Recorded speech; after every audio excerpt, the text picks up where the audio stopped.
Sveicināti! Ierastā situācijā daudz domā, kā vieglāk ieekonomēt. Šobrīd aplūkosim portālu Gudriem LV un pārbaudīsim, kā tad tur šī ieekonomēšana darbojas. Sadaļā transports mēs varam salīdzināt, kā braukt lētāk. Ja ir personīgais auto, var salīdzināt degvielu cenas un izvēlēties optimālo variantu. Vai arī autonomas pakalpojumi arī šeit ir pieejami, bet šoreiz izvēlēsimies taksometrus. Un aplūkosim, kādu informāciju mums var sniegt šī sadaļa. Tātad, mums nepieciešams braukt no Dzirnavu ielas, bet, ja mums, piemēram, būtu vajadzība pēc taksometra citā Latvijas pilsētā, tad būtu labāk vēlams izvēlēties to, jo tur ir savi taksometri. Bet mums vajag Rīgu, Dzirnavu ielu, 14, un brauksim mēs uz Valguma ielu 5. Un tātad mēs abas šīs ielas, punktu A un punktu B, ierakstam un nospiežam, lai šī informācija tiek apstrādāta. Mēs te redzam arī kartē šo maršrutu, pa kādu vajadzētu braukt. Ja ir kāds C punkts, tad tur būs atsevišķa samaksa, bet šīs ir tās fiksētās summas, ko jums būs nepieciešams samaksāt. Un taksistam tā arī ir jāsaka, ka pasūtiet taksometru caur portālu Gudriem LV, un viņš jums nedrīkst pieprasīt lielāku summu, to gan atcerieties. Es arī ņemšu kabatā tikai 2 latus un 22 centīmus, nepārmaksāšu. Tālāk ir jānospiež poga pasūtīt. Jāspiež tieši šī poga, lai pasūtījumu veiktu caur Gudriem LV mājaslapu. Ja jūs, piemēram, nospiedīsiet uz taksometru firmas nosaukumu, tad jūs nonāksiet attiecīgajā mājaslapā un veiksiet pasūtījumu tur, un tur jau būs pavisam citi tarifi. Un sistēmā jūs reģistrēsieties tad, ja aizpildīsiet šo lapu. Tādēļ jums ir jāparādās, jūs ievadiet tur savu vārdu, telefonu numuru, salīdziniet, vai ir pareizas adreses. Šeit vēl ir iespēja rediģēt informāciju un norādīt laiku, kad jūs vēlaties, lai taksometrs atbrauktu.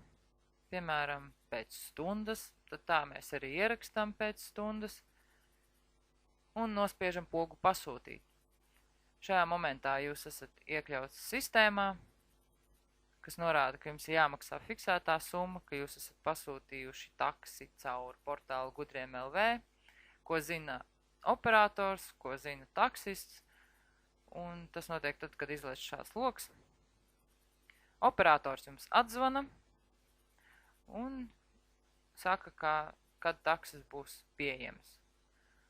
Ja jums ir kāds no Android mobiliem telefoniem, tad šo pakalpojumu var veikt arī tādā veidā, bet par to citreiz.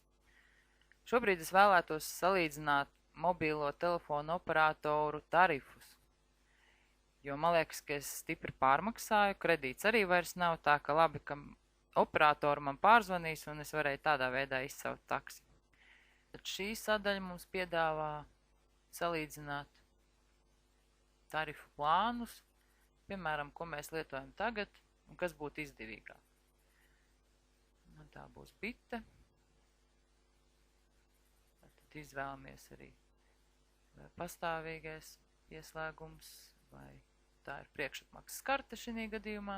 Tālāk ir jānorāda arī pārējā informācija, piemēram, jums nav jārāda precīzs minūšu skaits, cik jūs norunājat, bet tas varētu būt arī aptuvenais cipars, kādu jūs prognozējat.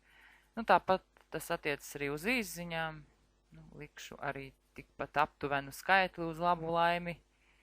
Internetu es noteikti neizmantoju telefonā.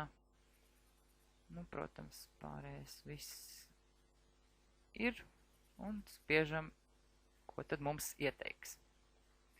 Izrādās, man izdevīgākais būtu iegādāties zelta zivtiņu.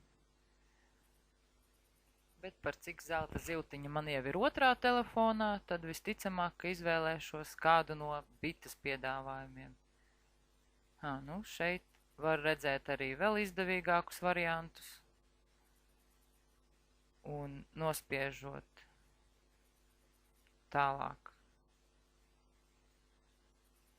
Šeit ir iespējams arī uzreiz pieslēgt šo tarifu plānu, nemainot savu numuru. Vispār izdevīgi, būs jāpadomā. Tādā pašā veidā arī jūs varat izdomāt, salīdzināt, kāds jums tarifu plāns ir izdevīgāks.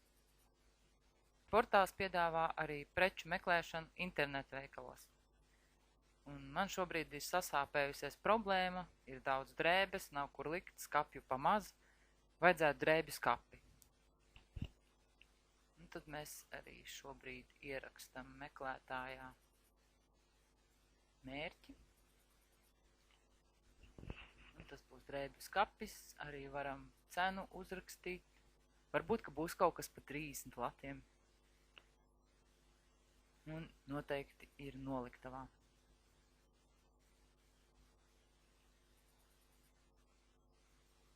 Pa 30 latiem mums tiešām arī parāda skapi. Jā, un ir arī vēl vairāk. Tā, lai mēs izvēlētos konkrēto preci, mums ir jādodas un jāuzklikšķina. Mēs nonākam šajā internetu veikalā, kuru preci iespējams iegādāties. Un, lai mēs to veiktu, mums nepieciešams nospiest pirkt.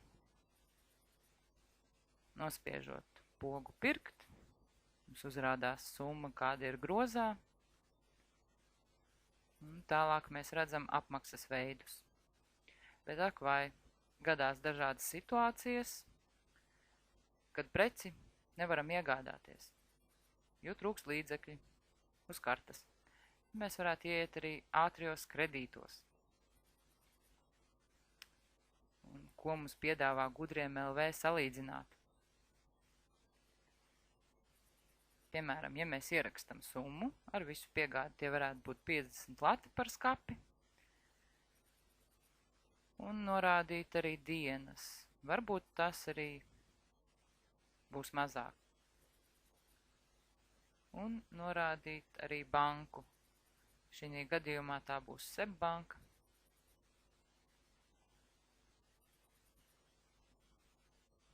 Un tātad atjaunojam informāciju.